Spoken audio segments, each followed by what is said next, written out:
Hello and welcome back to another Destination Education episode where the students and staff are the stars. And for this week's episode, I'm here at the Sacajawea Community Garden. But before we get into the weeds, we'd like to recognize and honor a very special staff member at Canyon Springs High School.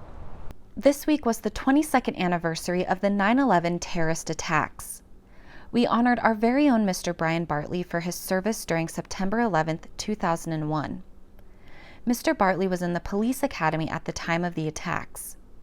He recently retired from the NYPD after 20 years of service and is now working as a criminal justice teacher at Canyon Springs. Mr. Bartley also spoke to the Board of Trustees about his experience during Monday's regular board meeting. Thank you, Mr. Bartley, for your service, and may we never forget. Now for this next story, it takes us back here to the community garden. For the past 5 years, this garden has provided fresh produce for families throughout our district. This once empty lot at the Canyon Hill Church of the Nazarene is now a place where students come to learn and enjoy a fresh fruit or veggie. We want to be community minded and we want to care for the families that are here in our community, and that was a good place to make those connections. And so really the community school at Sacajawea are the ones that were instrumental and gave great leadership, especially with United Way, making that connection and continuing to provide food there. Every fall and spring, kindergartners at Sacajawea help with harvesting to get involved with the garden, to learn how and where our food comes from. It's great to have fresh produce. Not too often you know where it comes from. So that's been the joy of having the kindergarten kids come and just be so delighted finding worms in the soil. And it's really important to provide some kind of fresh produce for the community.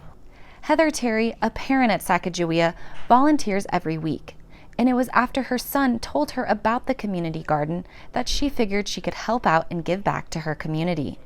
Fresh vegetables, even if you're at the grocery store, they're kind of expensive, and sometimes it's tight, and especially for big families. And to have a garden like this to help out with some of that, I think is an amazing thing. This garden is not only a classroom, but helps provide produce to families in a food-scarce area. Once a week, I drop off a bunch of stuff, and ever since school started, it's gone.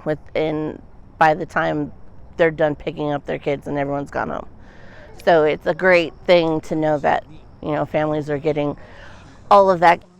We are grateful for our community partners for making this garden possible and for serving the students and families in the Caldwell School District.